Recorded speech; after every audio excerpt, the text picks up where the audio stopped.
میرا نام مقدس ہے. میرا تعلق لاہور سے ہے. آج میں آپ کو اپنی آبیتی سنانے جا رہی ہوں. 1 سال پہلے کی بات ہے.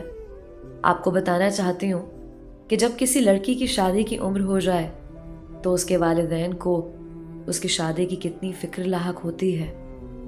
کیسے کیسے وسوسے اور اندیشے لاحق ہو جاتے ہیں.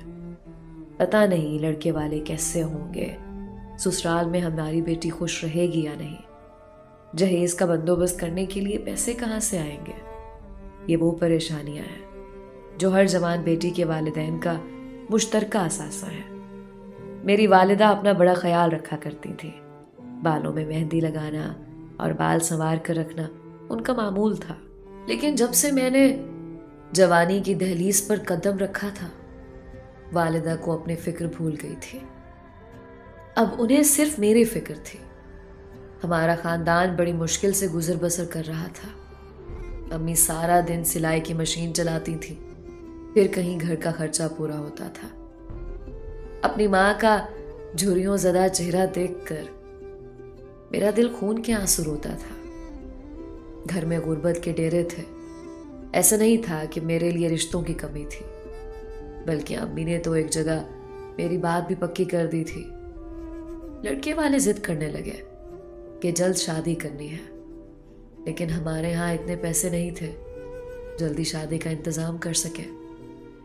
مگر حالات کی ستم ظریفی دیکھیے کہ ہم بڑی مشکل سے اپنے گھر کی دال روٹی پوری کر رہے تھے، مگر لڑکے والے امی پر پریشر ڈال رہے تھے کہ شادی کے لیے جلدی کریں.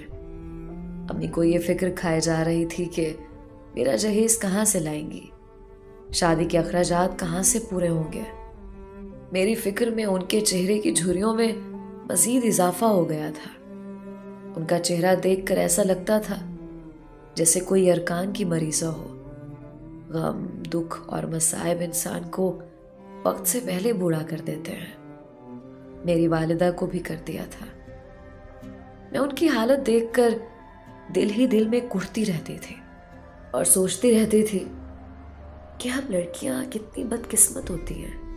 ہماری وجہ سے ہمارے والدین وقت سے پہلے بوڑھے ہو جاتے ہیں، کیونکہ انہیں ہمارے جوان ہوتے ہی ہمارے ہاتھ پیلے کرنے کے ساتھ ساتھ جہیز کا بندوبست بھی کرنا ہوتا ہے.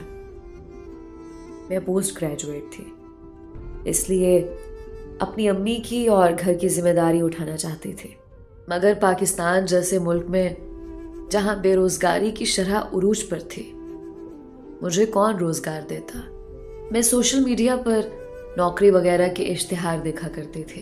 ایک دن میں نے انسٹاگرام پر جاب کا ایڈ دیکھا، لائف ان مکہ. میں نے فوراً میسج کیا اور اپنی تعلیمی قابلیت بتائی. دوسری طرف سے رپلائی آیا کہ تجربہ کتنا ہے ای کامرس میں. میں نے میسج کیا کہ تجربہ نہیں ہے، مگر مجھے اس جاب کی اشد ضرورت ہے.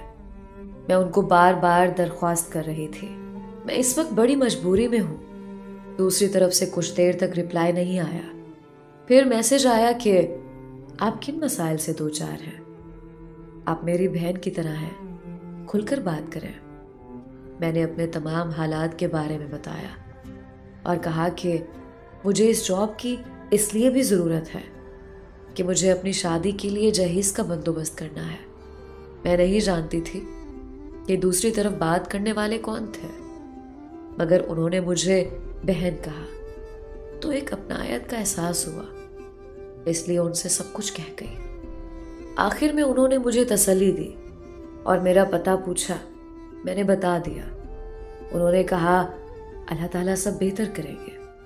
اس وقت میرے وہم و گمان میں بھی نہیں تھا کہ انہوں نے میرا پتہ میری مدد کرنے کے لیے پوچھا تھا. کچھ دن ہی گزرے تھے کہ ہمارے گھر میں ایک بزرگ آئے اور امی جان سے پوچھا کہ آپ کی بیٹی کی شادی ہونی ہے. امی جان نے حیرت سے جواب دیا، جی ہاں، میری بیٹی مقدس کی شادی ہونی ہے. اس بزرگ نے امی کو 2.5 لاکھ کی رقم دی. بزرگ نے امی جان کو بتایا کہ مقدس کا انسٹاگرام پر ایک لڑکے سے رابطہ ہوا تھا. یہ رقم اسی لڑکے نے بھیجی ہے. امی جان کے بار بار اصرار کے باوجود بزرگ نے اس لڑکے کے بارے میں کچھ نہیں بتایا.